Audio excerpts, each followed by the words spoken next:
já no último bloco, eu estou hoje com prazer aqui falando a você, amado telespectador, sobre a importância, o valor de uma vida em unidade. Uma vida em unidade, vivendo em unidade, não é? Estamos aqui baseados, meditando no texto aqui da Palavra de Deus, livro de Êxodo, capítulo 17, no momento em que o povo de Israel estava pelejando contra os amalequitas, que fizeram oposição à nação de Israel. Diz o texto, nós estávamos falando no final do bloco anterior, trazendo aqui, fazendo menção do momento em que Deus estabelece o julgamento e a sentença sobre os amalequitas. Escreve isto, disse o Senhor a Moisés, escreve isto para memória no livro, relata-o aos ouvidos de Josué, que eu totalmente hei de riscar a memória de Amaleque de debaixo dos céus. E olha que coisa linda, verso 15, agora a postura de Moisés. E Moisés edificou um altar, ao qual chamou, o Senhor é a minha bandeira. Edificou um altar, estabeleceu. Aquele altar ficou ali como memorial, para sempre, um memorial. Este momento histórico na vida desta nação não poderia jamais ser esquecido.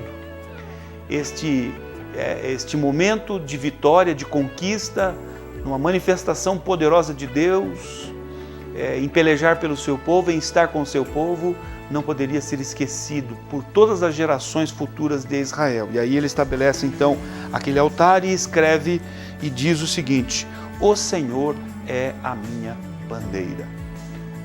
Quando eu vejo aqui o desfecho dessa narrativa bíblica, o desfecho dessa história envolvendo aqui a nação de Israel, envolvendo Moisés, envolvendo os amalequitas, envolvendo a ação de Deus, a manifestação poderosa de Deus, é importante nós buscarmos aqui extrair algumas lições, alguns ensinamentos da palavra de Deus que estão aqui saltando aos nossos olhos.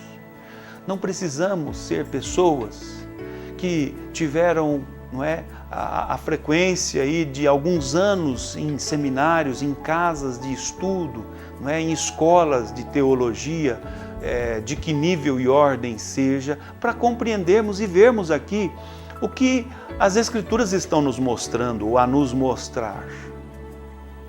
É importante nós colocarmos aqui o nosso entendimento, auxiliados evidentemente pela ação do Espírito Santo, É fato verídico, de acordo com a narrativa bíblica, que em toda a trajetória que o povo de Deus empreender na sua história sobre a terra, inimigos, adversários vão se apresentar fazendo oposição.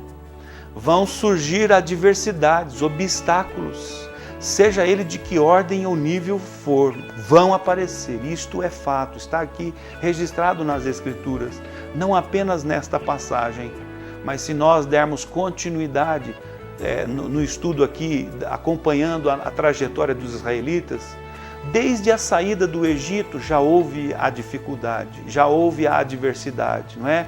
Uma insistência lá de Faraó em tentar impedir que o povo de Deus saísse da nação do Egito para ir cumprir a vontade de Deus. Então, em todo tempo, as adversidades vão surgir.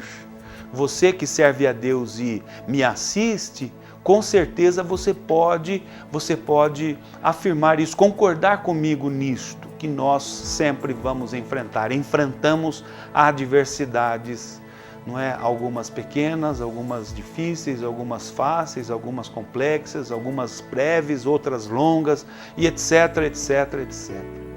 Este é o primeiro fato que a Bíblia aqui nos mostra. Mas, se nós estamos convictos da vontade de Deus, de que estamos no querer de Deus, que Ele nos chamou para esta maravilhosa, bendita e nobre obra, que é servi-lo, não é? Que é servi-lo. Qual era o propósito desta nação? Ir em direção à terra de Canaã, a terra que Deus havia preparado. Não é? Deus, nesta trajetória, estava se relacionando com o povo. Deus estava no meio do povo, sendo honrado, sendo adorado. No momento em que Deus determinava através da sua nuvem, que ela parava, o povo estabelecia então o tabernáculo, que era o centro religioso do culto a Deus. Todo o acampamento, toda a nação se acampava ao redor do tabernáculo, voltados para o tabernáculo sempre no centro, nesta vida de relacionamento permanente com Deus, nessa trajetória que nós vamos enfrentar oposições, opositores, adversidades. Nessa trajetória adversa, o Senhor Deus é conosco, o Senhor Deus é conosco, o Senhor Deus é conosco. Ele não desamparou o seu povo, Ele não desampara o seu povo. A Bíblia diz que Ele é o mesmo ontem, hoje e será eternamente. A dinâmica de Deus, a maneira de Deus trabalhar, Ele se revelava lá no passado, Ele se revela hoje no presente e se revelará no futuro. Capítulo 1 da carta aos Hebreus está escrito: havendo Deus antigamente falado aos pais de muitas maneiras através dos profetas, a nós nestes últimos dias nos falou por meio do Filho Jesus Cristo, por meio da sua obra que foi santa, perfeita, bendita. Então, Deus falou no passado, Deus fala no presente e continuará falando para sempre, para sempre. Então, uma segunda coisa que nós observamos, não obstante estarem no deserto, enfrentando o adversário Amaleque, Deus era presente com eles. Por que Deus era presente com eles? Alguns fatos a Bíblia nos traz aqui de forma muito nítida, que nos faz compreender por que Deus era presente com eles. A primeira coisa que eu observo é porque eles eram o povo escolhido de Deus. A primeira coisa que eu compreendo é que eles eram o povo escolhido de Deus, Deus estava com eles ouviam a Deus, Deus falava e eles ouviam a Deus. Mas uma segunda coisa que eu vejo aqui como muito importante para Deus estar no meio deles é o fato de estarem, especialmente os líderes ali, vivendo em harmonia, em unidade. E daí o tema do nosso programa desta noite. Vivendo em unidade, em comunhão, em harmonia. Para que Deus se manifeste, para que Deus fale, para que Deus visite o povo, o seu povo, é necessário que haja unidade, é necessário que haja harmonia, é necessário que haja comunhão,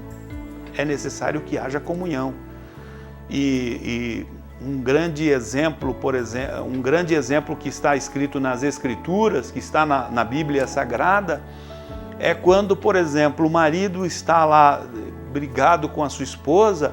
Diz a Bíblia, nas palavras do apóstolo Pedro, que as suas orações, se ele não estiver em acordo com a sua esposa, as suas orações não serão ouvidas diante de Deus. Partindo da família, partindo da casa. E aí, se esse cenário se reproduz na igreja, Deus não vai falar, Deus não vai visitar, Deus não vai se manifestar de forma bendita, poderosa e peculiar, como lhe é costumeiro, não é? Então diz o texto que eles estavam aqui, vemos isto em harmonia, eles estavam unidos, estavam em comunhão. A orientação de Moisés para Josué foi a seguinte: escolhe nos homens. Você vai ser agora o líder para organizar este exército. Você passe pelo meio do arraial israelita, no meio das famílias, das tribos, e escolhe homens. Você tem esse discernimento, você tem essa capacidade.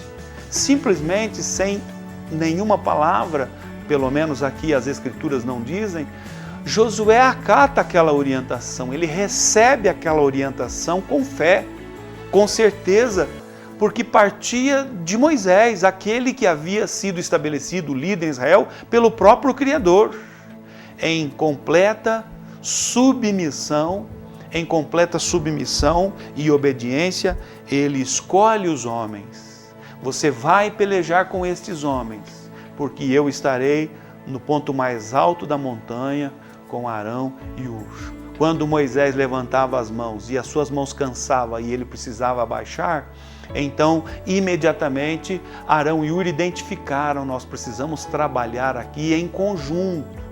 O segredo da nossa vitória está em Moisés manter as suas mãos levantadas, mas ele não consegue mantê-las em todo o tempo levantadas.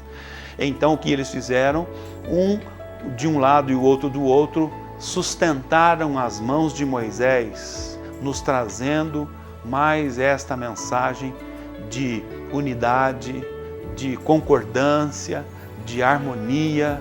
Quando há unidade, quando há concordância, quando há harmonia, o inimigo, ele cai por terra, ele é vencido e, sobretudo, o mais importante não é a derrota do inimigo, o mais importante é o nome do Senhor Deus sendo exaltado e glorificado. Diante desta vitória que Deus lhes havia concedido em função de viverem uma vida harmônica, ele agora, Moisés, edifica um altar e levanta o brado e diz: o Senhor é a minha bandeira. Que Deus nos abençoe a que vivamos uma vida de unidade e harmonia entre os nossos queridos e amados irmãos. Assim chegamos ao final de mais um programa e eu quero nesse instante orar com você. Senhor, em nome de Jesus, eu quero te agradecer mais uma vez pelo privilégio de estar diante do Senhor, transmitindo a Tua palavra aos nossos muitos telespectadores.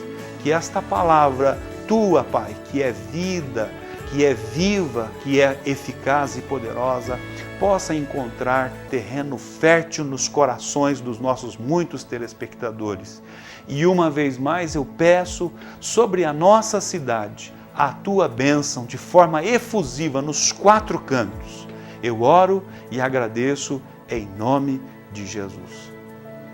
Que o Senhor te abençoe. Se Ele permitir, estaremos aqui na semana que vem compartilhando mais um programa Manancial. E mais uma vez eu quero declarar: Ponta Grossa pertence ao Senhor Jesus.